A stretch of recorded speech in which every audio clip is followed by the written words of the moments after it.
2 ദിവസം മുമ്പ് എൻ്റെ ഒരു സുഹൃത്ത്, അദ്ദേഹം എൻ്റെ കൂടെ പഠിച്ചവനാണ്, അവൻ ധനുഷ്കോടി ചെന്ന് നിന്നിട്ടൊരു ഫോട്ടോ എടുത്ത് എനിക്ക് അയച്ചു.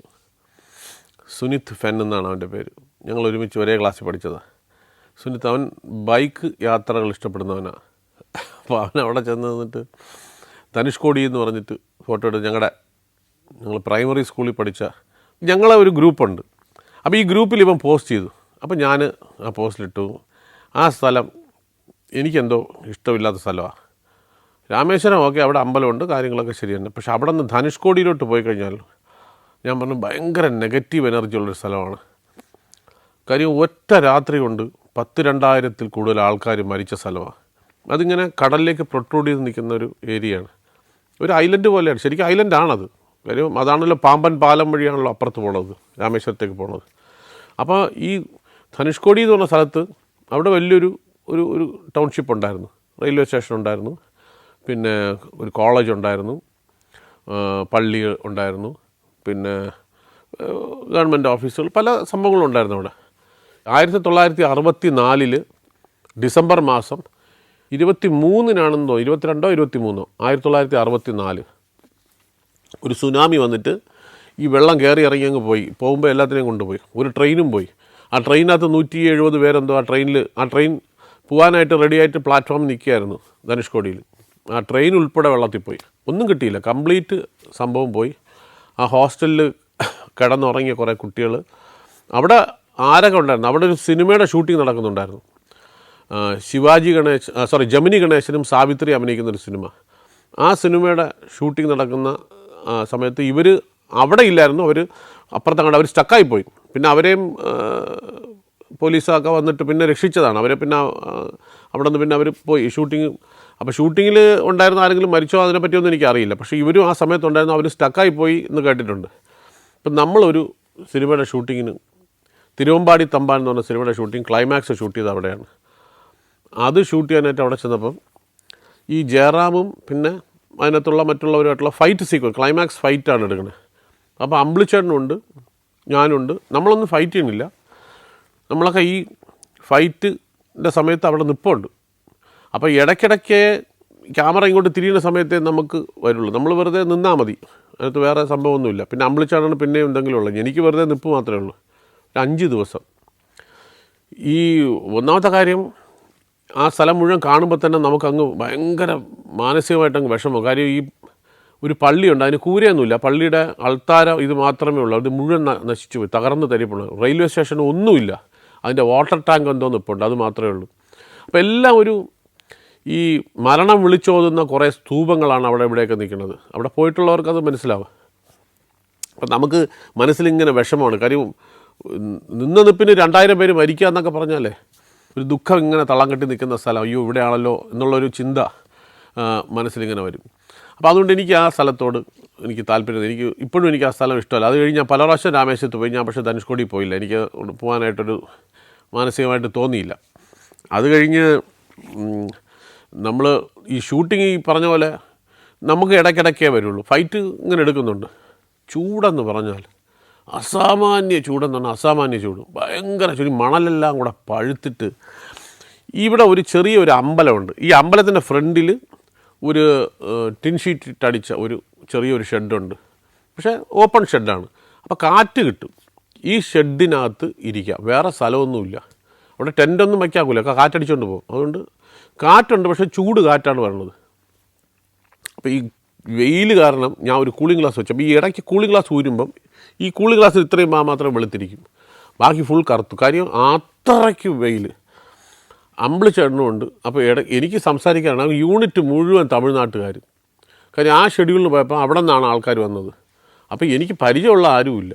ആ കൂടെ ഈ അമ്പിളിച്ചേട്ടൻ്റെ അടുത്താണ് 2 വാക്ക് സംസാരിക്കുന്നത്. അദ്ദേഹം ഫുൾ ടൈം ഫ്രീ ആയിരിക്കുന്നത്, അതായത് ബുക്ക് വായിക്കും. അങ്ങനെ ഇടയ്ക്കിടയ്ക്ക് അദ്ദേഹത്തിനോട് സംസാരിക്കും. അപ്പോൾ സംസാരിക്കാൻ പ്രത്യേകിച്ച് വേറെ ആളുമില്ല. ഈ 5 ദിവസം കൊണ്ട് ശരിക്കും പറഞ്ഞാൽ ഭ്രാന്തായിപ്പോയി. കാര്യം എങ്ങനെയെങ്കിലും തീർന്നിട്ട് വീട്ടിൽ പോകുക എന്നുള്ളൊരു ചിന്തയിൽ അങ്ങനെ അവിടെ ഇരുന്ന്. അപ്പോൾ ഈ മനസ്സിൽ വിഷമം ഉണ്ടാകുന്ന ഒരു അനുഭവം പറഞ്ഞതാണ്. നമ്മൾ എങ്ങനെയെങ്കിലും ഇത് കാര്യം ഒരിക്കലും ഷൂട്ടിങ്ങിനകത്തുനിന്ന് നമുക്ക് നിർത്തി വീട്ടിൽ പോകണം എന്നുള്ള ചിന്ത ഉണ്ടാവില്ല. കാര്യം ഇത് നമ്മുടെ പ്രൊഫഷനാണ്. അപ്പോൾ നമ്മളത് മാക്സിമം കഴിയുന്നത്രയും നമ്മൾ സന്തോഷമായിട്ട് അഭിനയിച്ചിട്ട് പോവുക എന്നുള്ളതാണ്. പക്ഷെ ആ സെറ്റിൽ നിന്ന് എനിക്ക് എങ്ങനെയെങ്കിലും വീട്ടിൽ പോയാൽ മതി. കാര്യം അങ്ങ് ഒരു ഭയങ്കര വിഷമം. പിന്നെ ചില സ്ഥലത്ത് ചെല്ലുമ്പോഴും വളരെ അപൂർവം, ഇപ്പോഴൊന്നും അങ്ങനെ ഇല്ല, പണ്ടൊക്കെ ഉണ്ടായിരുന്നു. കാര്യം പൈസ പ്രൊഡ്യൂസറുടെ കയ്യിൽ കാശില്ലാതായിട്ട് ഷൂട്ടിങ് നിന്ന് പോകുന്ന അവസ്ഥയിൽ ആഹാരം നേരെ കിട്ടില്ല, ആഹാരത്തിൻ്റെ അളവ് കുറയും, ഒരു സാമ്പാറും ക്യാബേജ് തോരനും മാത്രമാകുമ്പോൾ തന്നെ മനസ്സിലാവും സംഗതി കുഴഞ്ഞു എന്നുള്ളത് മനസ്സിലാവും. അപ്പോഴൊക്കെ നമുക്കൊരു നെഗറ്റീവ് ഇതാണ് ഈ വീട്ടിൽ പോകാം. ഞാൻ പോകാൻ പറ്റാതെ കയ്യിൽ കാശില്ല, ഒരു പടം നിന്നുപോയി, എന്നിട്ട് പോകാൻ പറ്റാതെ എറണാകുളത്ത് കവിത ഹോട്ടലിൽ ഞാൻ റൂമിലിരിക്കുക, ഷൂട്ടിങ് നിന്നു, തിരിച്ചു പോകാൻ എൻ്റെ കാശുമില്ല. അപ്പോൾ ഈ ആരുടെയും കാശില്ല, പ്രൊഡക്ഷൻ മാനേജർ അദ്ദേഹത്തിൻ്റെയും കാശില്ല. അപ്പോൾ ഇതെങ്ങനെ പോകുമെന്ന് അറിഞ്ഞുകൂടാതെ ഞാനിങ്ങനെ ഇരിക്കുമ്പോൾ സാദിഖെന്ന് പറഞ്ഞാൽ നമ്മുടെ ആക്ടറുണ്ട്. സാദിഖ് അവിടെ വേറെ ആരെയോ കാണാൻ വേണ്ടി അവിടെ വന്നിട്ട് അപ്പുറത്തെ റൂമിൽ പോയിട്ട് തിരിച്ചു വരുമ്പോൾ ഞാൻ ഈ കതവ് തുറന്നിട്ട് ഞാൻ ഇങ്ങനെ ഇരിക്കുക. അപ്പോൾ സാദിഖ് പെട്ടെന്ന് എന്നെ കണ്ടുകൊണ്ട് നീ എന്താടാ ഇരിക്കും? ഞാൻ പറഞ്ഞു ഈ ഷൂട്ടിങ് നിന്നില്ലേ? ഞാൻ പറഞ്ഞു നിന്നു. എന്നാൽ പിന്നെ വീട്ടിൽ പോയിക്കൂടെ എന്ന് പറഞ്ഞു. പക്ഷേ അവരുടെ വീട്ടിൽ പോയി എനിക്ക് കാശ് വേണ്ട ടിക്കറ്റിന്. അന്ന് 150 രൂപ എന്തോ ആണ് തിരുവനന്തപുരത്തേക്ക് ട്രെയിൻ ടിക്കറ്റ്. എൻ്റെ കാശില്ല, ഞാൻ അങ്ങനെ പോവും. അപ്പോൾ സാദിഖ് 200 രൂപ എടുത്ത് വന്നിട്ട് പറഞ്ഞു വേഗം സ്ഥലം വിട്ടോ, ഇനി ഇവിടെ നിൽക്കേണ്ട. നിന്ന അവന്മാർ ഹോട്ടലുകാർ പിടിച്ചു വയ്ക്കുമോ, എല്ലാവരെയും പിടിച്ചു വയ്ക്കാൻ പോകാമെന്ന് തോന്നുന്നു, കാശ് കൊടുക്കാത്തതുകൊണ്ട്. സ്ഥലം വിട്ടോളാൻ പറഞ്ഞു. അന്ന് അയാൾ ആ കാശ് തന്നുകൊണ്ട് നേരെ ഇവിടെ വന്നപ്പോൾ റിസപ്ഷനിൽ അവരെനിക്കൊരു വണ്ടി തന്നു. ഹോട്ടലിലെ വണ്ടി, പ്രൊഡക്ഷൻ്റെ വണ്ടിയൊന്നുമല്ല. പ്രൊഡക്ഷൻ വണ്ടിയൊക്കെ സമരത്തിലായി കാശില്ലാത്തതുകൊണ്ട്. അങ്ങനെ കയറി രക്ഷപ്പെട്ട് ഞാൻ വീട്ടിൽ വന്നു. സിറ്റി ഓഫ് ഗോഡ് എന്ന് പറഞ്ഞൊരു സിനിമ ചെയ്തു. ആ വേഷം ചെയ്യുമ്പോൾ ശരിക്കും എനിക്ക് എന്നോട് വെറുപ്പ് തോന്നിയ ഒരു കഥാപാത്രം. അത്രയ്ക്ക് വൃത്തികെട്ട ഒരു വില്ലൻ എന്ന് പറഞ്ഞാൽ അങ്ങനെ ഈ പറഞ്ഞ പോലെ ഗബ്ബർ സിംഗൊന്നുമല്ല, ഒരു നെഗറ്റീവ് ക്യാരക്ടർ. പക്ഷേ നമ്മുടെ കഥാപാത്രത്തിനോട് തന്നെ വെറുപ്പ് തോന്നുന്ന രീതിയിലുള്ള ഒരു വേഷമായിരുന്നത്. എൻ്റെ വൈഫായിട്ട് അഭിനയിക്കുന്നത് ലെന. അതിനകത്ത് ഞാനൊരു രാഷ്ട്രീയ നേതാവാണ്, MLA. മറ്റൊരു രഹസ്യബന്ധത്തിൽ ഒരു മകളുണ്ട്. അപ്പോൾ ഈ മകള് അച്ഛനെ കാണാൻ വേണ്ടി വരുന്നു. അച്ഛൻ്റെ അടുത്ത് പറയും, അതൊരു 10-14 വയസ്സുള്ള ഒരു പെൺകുട്ടിയാണ്, എന്നെ മകളായിട്ട് കാണണം. മകളുടെ കാര്യം അവൾക്ക് അച്ഛനില്ലാത്ത രീതിയിലാണ് അവൾ വളരണത്. ഇപ്പം മകളായിട്ട് കാണണം എന്ന് പറയുമ്പം വളരെ സ്നേഹത്തോടു കൂടി തീർച്ചയായിട്ടും മോളല്ലേ, നീ എൻ്റെ മോളല്ലേ എന്നൊക്കെ പറഞ്ഞ് ഇവളെ വണ്ടിക്കകത്ത് കയറ്റി ഇയാളുടെ ഫാം ഹൗസിലോട്ട് പോവുക. ഈ ഫാം ഹൗസിൽ പോയിട്ട് വളരെ കാര്യമായിട്ട് കൊണ്ടിരുത്തിയിട്ടേ ഈ വൃത്തികെട്ടവൻ്റെ കുറേ ഗുണ്ടകളുണ്ട്, ഈ ഗുണ്ടകൾക്ക് ഇട്ടുകൊടുക്കുകയാണ് ഈ പെണ്ണിനെ, ഈ കൊച്ചുകുട്ടിയെ. എന്നിട്ട് സ്കോച്ചൊക്കെ എടുത്ത് വെച്ച് ഇങ്ങനെ അടിച്ചുകൊണ്ടിരിക്കുന്നു. ഈ ഗ്ലാസിൻ്റെ പുറകിൽ ആ കുട്ടിയെ ഇവർ മാറി മാറി ബലാത്സംഗം ചെയ്യുന്നു. ഇവിടെ ഇരുന്ന് ആസ്വദിക്കുന്നു. സ്വന്തം മോളാണ് അവളെ ബലാത്സംഗം ചെയ്യുന്നത്. ഈ വൃത്തികെട്ട നാറി ഡ്രിങ്ക്സും കുടിച്ചുകൊണ്ട് ആസ്വദിച്ചുകൊണ്ടിരിക്കുന്നു. വല്ലാത്തൊരു കാര്യം. നമ്മൾ അഭിനയിക്കുമ്പോൾ നമ്മൾ കുറച്ച് നേരത്തേക്കെങ്കിലും നമ്മൾ ആ കഥാപാത്രമാകുക എന്ന് പറയുമ്പോൾ, അഭിനയിക്കുന്ന ആ കുട്ടിയാണെങ്കിൽ ആ കുട്ടിയുടെ അച്ഛനും അമ്മയും അതിൻ്റെ കുട്ടിക്കാലത്ത്, ഇപ്പം ഞാൻ പറഞ്ഞല്ലോ, ഞാൻ അമ്മയെ കണ്ടിട്ടില്ല, അമ്മയെ കാണാതെ വളർന്ന ആളാണ്. ഈ കുട്ടിയുടെ തീരെ കുഞ്ഞായിരുന്ന സമയത്ത് ഈ കുട്ടിയുടെ അച്ഛനും അമ്മയും സ്കൂട്ടർ ആക്സിഡൻറ്റിൽ മരിച്ചുപോയി. അപ്പോൾ എന്നെക്കാട്ടിലും ദുഃഖിക്കുന്ന ഒരു വ്യക്തിയാണ്. അപ്പോൾ അതുകൊണ്ട് തന്നെ ആ കുട്ടിയോടൊരു ഭയങ്കര ഒരു സ്നേഹം തോന്നി. പാവം കുട്ടിയുടെ അമ്മൂമ്മയാണ് ആ കുട്ടിയെ വളർത്തുന്നത്. വല്ലാത്തൊരു ഒരു സ്നേഹം തോന്നി. ഞാൻ പറഞ്ഞു, അച്ഛൻ്റെ സ്ഥാനത്ത് എന്നെ കണ്ടോളൂ മോളെ എന്നുള്ള രീതിയിലാണ്. പക്ഷെ അങ്ങനെ ആ കുട്ടിയുടെ അടുത്ത് പേഴ്സണലായിട്ട് സംസാരിക്കുകയും ചെയ്തിട്ട് സിനിമയിൽ അതിൻ്റെ അച്ഛനായിട്ട് അഭിനയിക്കുന്നു. എന്നിട്ട് ഈ ചെറ്റത്തനമാണ് കാണിക്കുന്നത്. അത് എൻ്റെ മനസ്സിന് ഭയങ്കരമായിട്ട് വല്ലാതെ വിഷമിപ്പിച്ചു. ഞാൻ ആ കുറച്ച് ദിവസത്തേക്ക് എനിക്ക് എന്നെ ഹോണ്ട് ചെയ്തു, ശരിക്കും പറഞ്ഞാൽ എന്നെ ഹോണ്ട് ചെയ്തുകൊണ്ടിരുന്നത്. എന്തൊരു വൃത്തികെട്ട ഒരു, പക്ഷേ അഭിനയമാണ്, കഥാപാത്രമാണ്, സിനിമയാണ്, എല്ലാം ഓക്കെ. പക്ഷേ നമ്മൾ ആ കഥാപാത്രമായിട്ട് ജീവിക്കുമ്പോൾ ഇങ്ങനെ ഒരു വ്യക്തി, ആ വ്യക്തിയുടെ അച്ഛനായിട്ട് നിന്നിട്ട് ഈ വൃത്തികേട് കാണിക്കുക എന്നൊക്കെ പറയുമ്പോൾ അത് മനസ്സിനെ ഭയങ്കരമായിട്ട്. ഞാൻ കഴിഞ്ഞ 2 ആഴ്ചയ്ക്ക് മുമ്പ് അതേ സ്ഥലത്ത് ഷൂട്ട് ചെയ്യാൻ പോയി, വേറൊരു പടം. ഇപ്പം ഞാൻ ഷൂട്ട് ചെയ്യാൻ പോയി. മസ്തിഷ്ക മരണം എന്നാണ് ആ സിനിമയുടെ പേര്. കൃഷാന്ത് എന്ന് പറഞ്ഞ ഡയറക്ടർ. അത് ഫ്യൂച്ചറിൽ നടക്കുന്ന ഒരു കഥയാണ്. നല്ല രസമുള്ള ഒരു സിനിമയായിരിക്കും. ഇറങ്ങിയിട്ടില്ല, ഇപ്പോൾ ഷൂട്ടിങ് കഴിഞ്ഞതേ ഉള്ളൂ. അപ്പോൾ ഇതേ സ്ഥലത്ത് ചെന്നപ്പം ഞാൻ ഈ സിനിമയെ പറ്റി ആലോചിച്ചു. അപ്പോൾ അങ്ങനെ നമ്മളെ കഥാപാത്രത്തിനോട് തന്നെ നമുക്ക് വെറുപ്പും പുച്ഛവും തോന്നുന്ന ഒരു അവസരമുണ്ടായത് ആ സിനിമയിലാണ്. എല്ലാ കഥാപാത്രങ്ങളും നമ്മൾ സന്തോഷത്തോടെ സ്നേഹത്തോടെ ഇഷ്ടപ്പെട്ട് തന്നെയാണ് ചെയ്യുന്നത്. നമുക്ക് ഇഷ്ടപ്പെടാത്തൊരു കഥാപാത്രം നമുക്ക് ചെയ്യാൻ പറ്റില്ല. പണ്ടൊക്കെ നമ്മൾ വെറുതെ ഒന്നുമല്ലാതെ ഇരുന്ന കാലത്ത്, തെണ്ടിത്തിരിഞ്ഞ് നടന്ന കാലത്തൊക്കെ ചെയ്യാൻ പറയണതൊക്കെ ചെയ്യേണ്ടി വരും. അതല്ലാതെ നമ്മൾ ഇഷ്ടപ്പെട്ടാണല്ലോ ചെയ്യണത്. ഇപ്പം ഇപ്പോൾ ഒരു വേറൊരു സിനിമയ്ക്ക് എന്നെ വിളിച്ചു. അത് ഈ പ്ലംബർ മണിയൻ എന്നെ ഞാനാക്കിയ സിനിമയാണ് സ്പിരിറ്റ്. അതിലെ പ്ലംബർ മണിയൻ്റെ അതേപോലത്തെ ഒരു കഥാപാത്രം, അതേ സ്വഭാവമുള്ള, ഭാര്യയെ തല്ലുന്ന അതേ സ്വഭാവമുള്ള, ഏകദേശം അതേപോലെ തന്നെ നടക്കുന്ന. അപ്പം ഞാൻ ചോദിച്ചു, ഇത് ഒരു കോപ്പി റൈറ്റ് പോലെയെങ്കിലും ഒരു അവരുടെ പെർമിഷനൊക്കെ രഞ്ജേട്ടൻ്റെ അടുത്തും ഒക്കെ പെർമിഷനൊക്കെ വാങ്ങിക്കണ്ടേ? അതൊക്കെ നമ്മൾ ചോദിക്കും. പക്ഷേ എനിക്ക് എന്തോ അത് ഉൾക്കൊള്ളാനേ സാധിക്കണില്ല. ഞാൻ പറഞ്ഞു ശരിയാവില്ല, ഞാൻ ചെയ്യുന്നില്ല. കാര്യം അത് വൃത്തിയായിട്ട് വന്നു, ആ സിനിമ നന്നായിട്ട് ഓടി, അതിൽ ഒരു പേരൊക്കെ കിട്ടി. ഇനി അതിനെ നശിപ്പിക്കേണ്ട കാര്യമില്ലല്ലോ. അതുകൊണ്ട് അങ്ങനെ ഞാനത് വേണ്ടെന്ന് വെച്ചു. അപ്പോൾ അങ്ങനെ ഒരു ആവർത്തനം വന്നതുകൊണ്ട് വേണ്ടെന്ന് വെച്ചതാണ്. അപ്പം അല്ലാതെ നമ്മളൊരു സിനിമ വിടേണ്ട കാര്യമില്ല. Slovenia, Montenegro, Serbia, Panama. സഞ്ചാരം വോളിയം നമ്പർ 13 ഫുൾ HD-യിലുള്ള ഈ അപൂർവ ദൃശ്യയാത്രാ വിവരണ ശേഖരം സ്വന്തമാക്കാൻ 9995442222 എന്ന നമ്പറിലേക്ക് സഞ്ചാരം എന്ന് SMS ചെയ്യൂ. സ്വാമി അയ്യപ്പൻ എന്ന് പറഞ്ഞ സീരിയൽ, അത് 2007-8 കാലഘട്ടത്തിലുണ്ടായിരുന്ന സീരിയലായിരുന്നു. 2006-7. അതിനകത്ത് ഈ അയ്യപ്പനെ കൊല്ലാൻ വേണ്ടി നടക്കുന്നൊരു കഥാപാത്രമാണ് ഞാൻ, ദുഷ്ട കഥാപാത്രം. അപ്പം എൻ്റെ അടുത്ത് എൻ്റെ ഒരു സുഹൃത്ത് വിളിച്ചിട്ട് പറഞ്ഞു, നീ വീട്ടിലോട്ട് വരല്ലേ, എൻ്റെ അമ്മുമ്മ എല്ലാ ദിവസവും സ്വാമി അയ്യപ്പൻ കാണും. അവർ പറഞ്ഞു, നിന്നെ ഈ പരിസരത്ത് കണ്ടാൽ ഞാൻ ചിരവയെടുത്ത് അവൻ്റെ തലയിൽ അടിക്കുമെന്ന്. അമ്മുമ്മ ചിലപ്പോൾ അടിച്ചോളാം. കാര്യം അവർക്ക് ഒരു അറിയില്ല സിനിമയാണോ നാടകമാണോ എന്ന് അറിയണ്ടല്ലോ. അവർക്ക് ആ വിഷമം, അയ്യപ്പനെ കൊല്ലാൻ നടക്കണം, അവനെ കാമ്പൗണ്ടി കണ്ടുപോരുത്, ഈ പരിസരത്ത് കയറ്റിപ്പോലെ എന്നൊക്കെ പറഞ്ഞ് ചട്ടം കെട്ടിയിരിക്കാതെ. അപ്പം നീ ഇങ്ങോട്ട് വരല്ലേ, ചിലപ്പോൾ അവർ വല്ലതും എടുത്ത് തലയിലടിക്കും, നീ സൂക്ഷിച്ചോന്ന് പറഞ്ഞു. അങ്ങനെ എത്രയോ സ്ഥലങ്ങളിൽ ചെല്ലുമ്പോഴത്തേക്ക് ചില ആൾക്കാർ, സ്ത്രീകളാണ് കൂടുതലും, നന്നാവോ, എങ്ങനെ നന്നാവും, ഇതൊക്കെ അല്ലേ സ്വഭാവം, അയ്യപ്പനെ കൊല്ലാൻ നടക്കുകയാണ്, ഓ കേട്ടാൻ തന്നെ കേട്ടാന്നൊക്കെ പറഞ്ഞു. ഞാൻ പറഞ്ഞു, അതൊക്കെ ഒരു സീരിയൽ അഭിനയിക്കണേ, അയ്യപ്പനെ കൊന്നാണോ സീരിയൽ അഭിനയിക്കണേ? ഇതൊക്കെ ഒരു രസകരമായ അനുഭവങ്ങളാണ്. കുറേ ആൾക്കാർ ആ സീരിയലിൽ അഭിനയിക്കുമ്പോൾ കുറേ ആൾക്കാർ എന്നെ ഇതുപോലെ ചീത്ത വിളിക്കുകയും പ്രാകുകയൊക്കെ ചെയ്തിട്ടുണ്ട്. കുറേ വർഷങ്ങൾക്ക് മുമ്പ് ഒരു സിനിമ ചെയ്തു. ആ സിനിമയിൽ മുകേഷ് ഏട്ടനായിരുന്നു നായകൻ. ഞാൻ മുകേഷ് ഏട്ടൻ്റെ ഒരു സുഹൃത്തായിട്ടാണ് അഭിനയിച്ചത്. ആ സിനിമയുടെ പേര് കളരി വിക്രമൻ.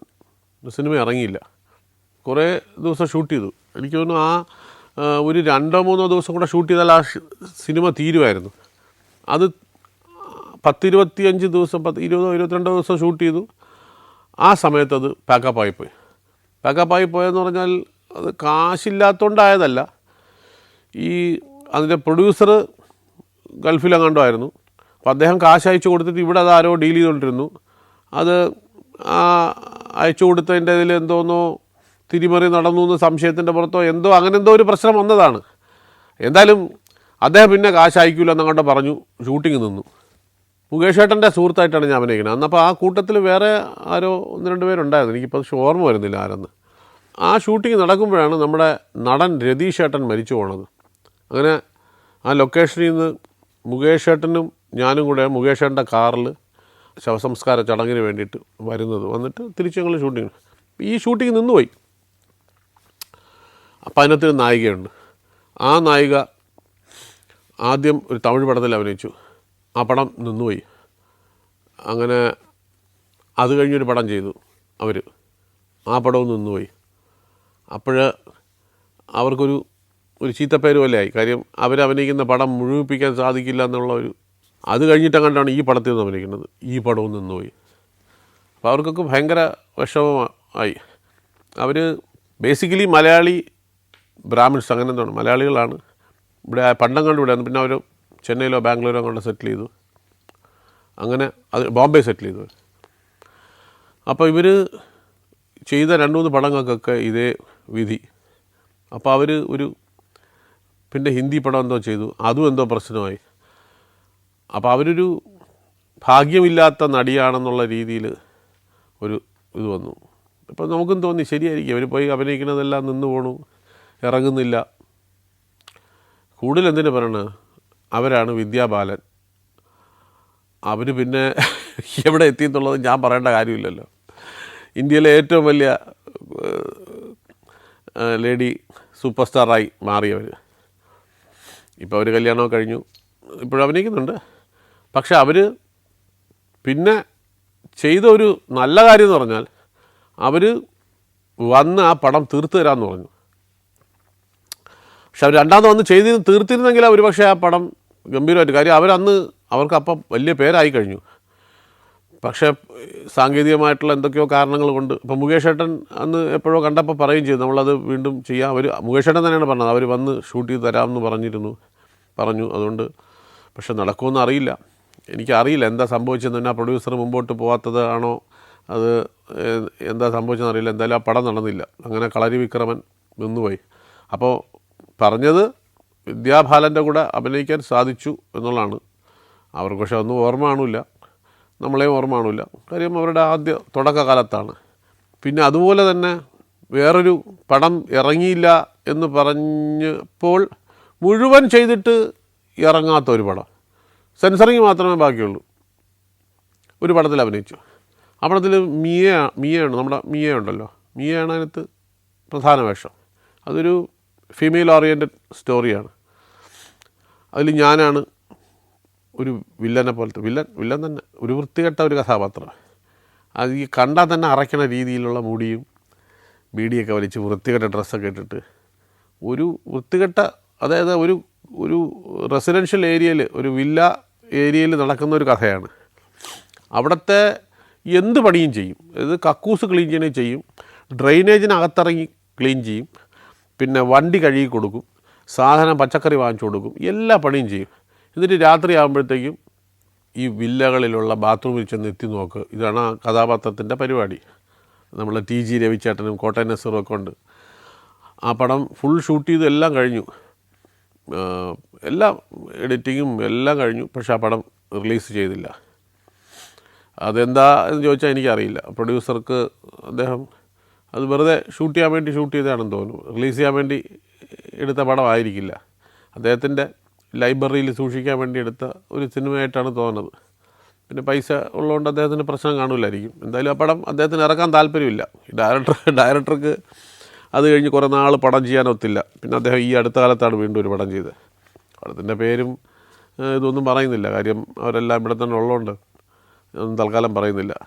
പക്ഷെ അതിനകത്ത് നമ്മൾ വിഷമം തോന്നുന്ന ഭാഗം എന്ന് പറഞ്ഞാൽ, ഈ നമ്മൾ അത്രയും ഒരു കഥാപാത്രത്തിനോട് ആത്മാർത്ഥത കാണിക്കുക എന്ന് പറയുമ്പോൾ അത് ജനങ്ങളിലേക്ക് എത്തുമ്പോഴാണ് നമുക്കത് സാറ്റിസ്ഫൈഡ് ആവുന്നത്. നമ്മുടെ സന്തോഷം പൂർണ്ണമാവുന്നത് അത് ജനങ്ങൾ കാണുകയും കൈയടിക്കുകയോ ചീത്ത വിളിക്കുകയോ എന്തെങ്കിലും ആകുമ്പോഴാണ്, അവരുടെ മനസ്സിലേക്ക് അത് എത്തി എന്നുള്ളത് അറിയുമ്പോഴാണ് നമുക്ക് സന്തോഷം വേണത്. എൻ്റെ കഥാപാത്രത്തിന് ഇൻട്രഡക്ഷൻ എന്ന് പറയുന്നത് തന്നെ ഒരു പോലീസ് ജീപ്പ് വന്ന് നിൽക്കുന്നു ഒരു കടവിൽ. അതെടുത്തത് ആലുവ പുഴയുടെ അടുത്തുള്ള ഒരു കടവ്, ഒരു അമ്പലത്തിൻ്റെ ഒരു കടവുണ്ട്. അവിടെ ഈ ജീപ്പ് വന്ന് നിൽക്കുന്നു. അതിൽ നിന്ന് കോട്ടയം നസീർ ഉദ്യോഗസ്ഥനാണ്, പോലീസ് ഉദ്യോഗസ്ഥനാണ്. അദ്ദേഹം ഇറങ്ങുന്നു. നോക്കുമ്പോൾ അവിടെ കുറേ ആൾക്കാർ കൂടി നിൽക്കുന്നു. അപ്പോൾ ഒരു സ്ത്രീ വാവിട്ട് കരയുന്നു, എൻ്റെ മോളെ നീ ഇത് ചെയ്തല്ലോ എന്ന് പറഞ്ഞിട്ട്. ഒരു പെൺകുട്ടി അവിടെ മരിച്ചു, ആത്മഹത്യ ചെയ്തു. അപ്പോൾ അവിടെ ബോഡി വെള്ളത്തിനകത്ത് കിടക്കുകയാണ്. ഇവരൊക്കെ നാട്ടുകാരൊക്കെ നിൽക്കുന്നു, പോലീസ് വന്ന് നിൽക്കുന്നു. പോലീസ് വന്ന് നിൽക്കുമ്പോഴത്തേക്കും പോലീസുകാർ എല്ലാം നോക്കിയിട്ട് നസീർ മാറി എല്ലാവരും മാറി എന്ന് പറഞ്ഞിട്ട് മറ്റേ പോലീസുകാരെന്ന് പറയും, അവനെ വിളിച്ചിറക്ക് എന്ന് പറയും. അപ്പോൾ ബാക്കിൽ നിന്ന് പോലീസ് ജീപ്പിൽ ബാക്കിൽ നിന്ന് ഇറങ്ങുക ഈ വൃത്തികെട്ട രൂപത്തിലുള്ള ആൾ. അപ്പം ജനം വിചാരിക്കും ഈ കൊന്നവനെ കൊണ്ടുവരികയാണെന്ന് വിചാരിക്കും. കൊന്നവനല്ല, ഇത് ശവം എടുക്കാൻ വന്നവനാണ്. ഇയാൾ ഈ ജോലിയൊക്കെ ചെയ്യും. ഇത്തരം മനുഷ്യരായ സാധാരണക്കാരും ചെയ്യാത്ത ജോലികൾ ചെയ്യുന്ന ഒരു കഥാപാത്രമാണ്. അങ്ങനെ വരും. ഞാൻ ഉടുപ്പൊക്കെ മാറ്റിയിട്ട് വെള്ളത്തിലോട്ടെടുത്ത് ചാടും. എന്നിട്ട് വെള്ളത്തിൽ നിന്ന് ഈ ബോഡിയും കൊണ്ട് എടുത്ത് മുകളിലോട്ട് കൊണ്ടുവന്ന് ബോഡി കൊണ്ട് വച്ചിട്ട് പൈസ വാങ്ങിച്ച് പാക്കറ്റിട്ടിട്ട് പോകുന്നതാണ് ഈ ഇൻട്രഡക്ഷൻ സീൻ എന്ന് പറയുന്നത്. അപ്പോൾ ഈ ഷൂട്ട് ചെയ്തത് 7, 8, 10 ഫാക്ടറിയിൽ നിന്ന് തള്ളുന്ന മലിനജലം വന്ന് ഇറങ്ങുന്ന സ്ഥലമാണ് ഈ ആലുവ പുഴ എന്ന് പറഞ്ഞാൽ. അതിൻ്റെ അടുത്ത് നിൽക്കുമ്പോൾ തന്നെ തളറങ്ങും. ഈ വെള്ളം എടുത്ത് മണത്താൽ ഭീകരമായ നാറ്റമാണ്. ഈ വെള്ളത്തിലാണ് ഒരു 4 മണിക്കൂർ കിടന്നത്. അപ്പം എനിക്ക് ഈ വെള്ളത്തിൽ ഇറങ്ങുമ്പോൾ തന്നെ നമുക്ക് ദേഹമൊക്കെ ഒരുമാതിരി ചൊറിച്ചില്ല. അപ്പം അവിടെ ഉള്ള ലോക്കലായിട്ടുള്ള 2-3 പേര് സഹായിക്കാൻ കൂടെയുണ്ട്, നമ്മുടെ ആർട്ട് ഡിപ്പാർട്ട്മെൻറ്റിലെ 2 പയ്യന്മാർ. അപ്പോൾ ഈ ലോക്കൽ ആൾക്കാർ പറഞ്ഞു, ഇത് ഈ വെള്ളത്തിൽ നിങ്ങൾ പരിചയമില്ലാത്തതുകൊണ്ട് കുളിച്ച് മുങ്ങിക്കഴിഞ്ഞിട്ട് പോയാൽ നിങ്ങൾ വൃത്തിയായിട്ട് കുളിക്കണം, ഇത് ഭയങ്കര പ്രശ്നമാണ്, നമുക്ക് ശീലമായിപ്പോയെന്നൊക്കെ പറഞ്ഞു. അവിടെ ആരും കുളിക്കൊന്നുമില്ല. കാര്യം ഈ പല സ്ഥലത്തെ ഫാക്ടറികളൊക്കെ ഒരുപാട് ഫാക്ടറി ഉണ്ടല്ലോ, അപ്പോൾ അവിടെ നിന്നൊക്കെ ഈ ഇത് വരും, വേസ്റ്റൊക്കെ വരുന്നുണ്ട് അതിനകത്ത്. അത് പിന്നീട് ആരോ പറഞ്ഞപ്പോഴാണ് അറിഞ്ഞത് വേസ്റ്റൊക്കെ വരുന്നുണ്ട്, അതുകൊണ്ടാണ് ഇത്രയും മലിനമായിട്ട് കിടക്കുന്നത്. നമ്മുടെ നാടാണല്ലോ, അപ്പോൾ അതൊന്നും ഇപ്പോഴും അങ്ങനെ തന്നെ ആയിരിക്കും. അപ്പം ഞാൻ നാട്ടിലോട്ട് വിളിച്ചു, എൻ്റെ നമുക്ക് വേണ്ടപ്പെട്ട എൻ്റെ ഫാദറിനെ വിളിച്ചു. അദ്ദേഹത്തിൻ്റെ അടുത്ത് ഞാൻ പറഞ്ഞു, ഇങ്ങനെ ഒരു വെള്ളത്തിലാണ് കിടക്കുന്നത്, ഒന്ന് എന്താ ചെയ്യേണ്ടത്, കാര്യം ഇപ്പോഴേ ശരീരമൊക്കെ ചൊറിയുന്നുണ്ട്. അപ്പോൾ പുള്ളിക്കാരൻ പറഞ്ഞു, കാര്യം ചെയ്ത് ഷൂട്ടിങ് കഴിഞ്ഞ് നേരെ റൂമിൽ പോയാൽ 1 കുപ്പി ഡെറ്റോൾ വാങ്ങിക്കുക, എന്നിട്ട് ബക്കറ്റിലോട്ട് ഒഴിച്ചിട്ട് നല്ല ചൂട് വെള്ളത്തിൽ അത് മിക്സ് ചെയ്തിട്ട് തലവഴി കോരി ഒഴിച്ചോളാൻ പറഞ്ഞു. നന്നായിട്ട് നീറും, പക്ഷേ ഒഴിച്ചോളാൻ പറഞ്ഞു. അത് കൂടെ ഇറങ്ങിയവരടുത്തും പറയാൻ പറഞ്ഞു. അപ്പോൾ ഞാൻ ഈ ആർട്ടിലുള്ള 2 പേര് ഇറങ്ങിയ 2 പേരെടുത്ത് അവരടുത്തും പറഞ്ഞു, നിങ്ങൾ ഇങ്ങനെയാണ് പറഞ്ഞിരിക്കുന്നത്, നിങ്ങൾ പോയ ഉടൻ തന്നെ അത് കുളിക്കണം, ഡെറ്റോൾ ഒഴിച്ച് കുളിക്കണം, ചൂടുവെള്ളത്തിൽ കുളിക്കണം എന്ന് പറഞ്ഞു. നല്ല ചൂടുവെള്ളത്തിൽ നമുക്ക് താങ്ങാൻ പറ്റുന്ന മാക്സിമം ചൂടുവെള്ളത്തിൽ കുളിക്കണം എന്ന് പറഞ്ഞു. അപ്പോൾ അവർ ഒരാൾ പറഞ്ഞു, ഇതൊക്കെ എന്തോ നമ്മളിതൊക്കെ സ്ഥിരം ചെയ്യണമല്ലേ, നമുക്കൊന്നും പ്രശ്നമില്ലെന്ന് പറഞ്ഞു. ഞാൻ പറഞ്ഞു അതൊക്കെ ശരി തന്നെ, പക്ഷേ ചെയ്തോളാൻ പറഞ്ഞു. അപ്പം മറ്റേ പറഞ്ഞാൽ ചെയ്യാമെന്ന് പറഞ്ഞപ്പോൾ ചുരുക്കത്തിൽ പറഞ്ഞാൽ ഞാൻ റൂമിൽ പോയിട്ട് പോണ വഴിക്ക് ഡെറ്റോൾ വാങ്ങിച്ച് കുളിച്ചു. അപ്പം നല്ല ഭയങ്കര നീറ്റിലായിരുന്നു. എന്നിട്ട് കിടന്നുറങ്ങി. അപ്പം നമുക്കൊരു ഭയങ്കര വല്ലായ്മയാണ്. കാര്യം ഈ വെള്ളം നമുക്ക് കയ്യിലെടുക്കുമ്പോൾ തന്നെ അറിയാം, ഒരു എണ്ണ പോലെയാണ് ഇരിക്കുന്നത്, കട്ടിയാണ് വെള്ളത്തിന്. അതിന് ഏറ്റവും കഷ്ടം എന്ന് പറഞ്ഞാൽ ആ പെൺകുട്ടി, അഭിനയിക്കാൻ വന്ന പെൺകുട്ടി അതൊരു ജൂനിയർ ആർട്ടിസ്റ്റ് ആരമാണ്. ആ കുട്ടി വെള്ളത്തിൽ മുങ്ങിക്കിടക്കണം ഫുൾ ടൈം. ഞാനിങ്ങനെ മുങ്ങി പൊങ്ങുന്നതാണ്, ഈ ബോഡിയും കൊണ്ട് പൊങ്ങുന്നതാണ്. അത് കുറേ പ്രാവശ്യം എടുക്കേണ്ടത്, കുറേ പ്രാവശ്യം മുങ്ങേണ്ടി വന്നു. പക്ഷേ ഈ കുട്ടി ഫുൾ മുങ്ങിക്കിടക്കണം അകത്ത്. അവിടെ നിന്നല്ലേ എടുത്തുകൊണ്ട് വരണേ. ഈ കൊച്ചിൻ്റെ വായിക്കകത്തൊക്കെ ഈ വെള്ളം പോയി. എൻ്റെ ദൈവമേ, ആ കുട്ടിയുടെ അടുത്തും പറഞ്ഞു കുളിക്കണമെന്നുണ്ട്. അവർ കുളിച്ചോ എന്താണെന്ന് അറിയില്ല. അതിൻ്റെ വായിക്കകത്ത് കാര്യം ഞാൻ പറഞ്ഞു വെള്ളം, അപ്പം അറിയാതെ പറ്റിപ്പോണാണ്. കാര്യം നീന്തൽ അറിയാത്ത കുട്ടിയാണെന്ന് തോന്നുന്നു. എന്തായാലും ചുരുക്കത്തിൽ ഇതൊക്കെ പറയണേ, ഇത്രയും കഷ്ടപ്പെട്ടിട്ട് ആ പടം ഇറങ്ങിയില്ല എന്നുള്ളതുകൊണ്ടാണ്. എന്നിട്ട് വന്നു 3-4 മണിക്കൂർ ഈ വെള്ളത്തിൽ കിടക്കേണ്ടി വന്നു. അത് കഴിഞ്ഞ് പോയി കുളിച്ചു. അടുത്ത ദിവസം രാവിലെ വന്നപ്പോൾ മറ്റേ ആർട്ടിലുള്ള കക്ഷി അദ്ദേഹം പറഞ്ഞു അദ്ദേഹം കുളിച്ചെന്ന് പറഞ്ഞു. ഞാൻ ചോദിച്ചു മറ്റവനോ? അവൻ കുളിച്ചില്ല, അവൻ എന്താ അവിടെ നിൽപ്പുണ്ടെന്ന് പറഞ്ഞു. നോക്കിയപ്പോൾ കുഴപ്പമൊന്നുമില്ല കേട്ടോ, ഞാൻ പറഞ്ഞു എനിക്ക് കുഴപ്പമൊന്നുമില്ലെന്ന്. എവിടെ ചെറിയൊരു ചൊറിച്ചിലുണ്ട് അത്രയേ ഉള്ളെന്ന് പറഞ്ഞു. ഇങ്ങനെ ചൊറിച്ചുകൊണ്ടിരിക്കുന്നു. ഉച്ച കഴിഞ്ഞപ്പോഴത്തേക്ക് ഈ ചൊറിച്ചിൽ ഇവിടം വരെയായി, ഇവിടെയും ചൊറിയാൻ തുടങ്ങി. വൈകിട്ടായപ്പോൾ മൊത്തം ചൊറിയാൻ തുടങ്ങി. കുറച്ച് കഴിഞ്ഞപ്പോൾ ആരോ പറഞ്ഞു അവന് ചൊറിച്ച് സഹിക്കാൻ കൊള്ളില്ല, ആശുപത്രി പോയി. തൊലി ഇവിടെയൊക്കെ വെളുത്ത് ചുരുക്കം പറഞ്ഞാൽ ഇവൻ പോയിട്ട് 12 ദിവസം ആശുപത്രി കിടന്നു. കാര്യം തൊലി കംപ്ലീറ്റ് പോയി, ശരീരം മുഴുവൻ കുഴപ്പമായി. 10-12 ദിവസം ആശുപത്രി കിടന്നു. അപ്പോൾ മറ്റേ പറഞ്ഞു ചേട്ടൻ അപ്പം പറഞ്ഞപ്പോൾ ഇവൻ കേട്ടില്ല, അവൻ കേൾക്കാത്ത തന്നെയാണ് അവന് കിട്ടിയതെന്ന്. അയാൾ പിന്നെ വന്നില്ലെന്ന് തോന്നുന്നു ആ ഷൂട്ടിങ്ങിന്. അയാൾ അവിടെ നിന്ന് പിന്നെ ഹോസ്പിറ്റലിൽ നിന്ന് ഇറങ്ങി വീട്ടിൽ പോയി. അപ്പം ഞാൻ പറഞ്ഞ ആ വെള്ളം അത് ഒന്ന്. രണ്ടാമത് ഇത്രയും നമ്മൾ കഷ്ടപ്പെട്ട് ഇതുപോലെ ഈ വെള്ളത്തിലൊക്കെ ചെന്ന് ഇറങ്ങി കുളിച്ച് മുങ്ങി അഭിനയിച്ചിട്ട് ആ പടം ഇറങ്ങിയില്ല എന്ന് പറയുമ്പം ഭയങ്കര വിഷമം. ഇനിയിപ്പോൾ വിട്ടത് ഇറങ്ങുമെന്നും അറിഞ്ഞും കൂടാ. മിയയും ഞാനും പിന്നെ നമ്മുടെ ക്യാമറാമാനുണ്ട് സുകുവേട്ടനാണ് മറ്റൊരു വേഷം ചെയ്തത്. അതൊരു ചെറിയ വേഷം. പിന്നെ ഒരു പ്രധാനപ്പെട്ട ഒരു വേഷം, അത് നായകനല്ല, ഒരു പ്രധാനപ്പെട്ട വേഷം ചെയ്തത് മനോജ് കെ ജയനാണ്. മനോജിനും കുറച്ച് ദിവസമേ ഉള്ളൂ, പക്ഷേ ഉള്ളത് വളരെ പ്രാധാന്യമുള്ള വേഷമാണ് ആ സിനിമയിൽ. ത്രൂ ഔട്ട് നിൽക്കുന്നത് ഈ മിയയും ഞാനുമായിരുന്നു. കാറുകൾ വന്നു, കാറുകളിൽ പോകുന്നു, ടെക്നീഷ്യൻസ് പോകുന്നു, ഡയറക്ടർ വേണമെന്ന് നാഗവള്ളി വേണിച്ചേട്ടൻ പോകുന്നു, എല്ലാവരും പോയി. അപ്പോൾ എൻ്റെ പ്രശ്നം എന്ന് പറഞ്ഞാൽ എൻ്റെ ഷർട്ടും പാൻറ്റും ഉണ്ട്, അത് ഇട്ടിരിക്കുന്നത് കോസ്റ്റ്യൂം വണ്ടിയില്ല. ഷർട്ട് എങ്ങനെയോ കിട്ടി, പാൻറ്റ് കിട്ടിയില്ല, ഈ വണ്ടി പോയി. ഒരു മുണ്ടെന്തോ കിട്ടി, ഈ മുണ്ടും എടുത്തു, ഷർട്ടും ഇട്ടു, എല്ലാ വണ്ടിയും പോയി. ചെരുപ്പ് എവിടെയൊന്നും കാണാനുമില്ല. കണ്ണാടി ഊരി ആരെയോ വെപ്പിച്ചിരുന്നു. കണ്ണാടി ഇല്ലാത്തതുകൊണ്ട് ഒന്നും കാണാനും പറ്റുന്നില്ല. ഒരുവിധം എല്ലാ ആൾക്കാരും പോയി, കാറുകളെല്ലാം പോയി.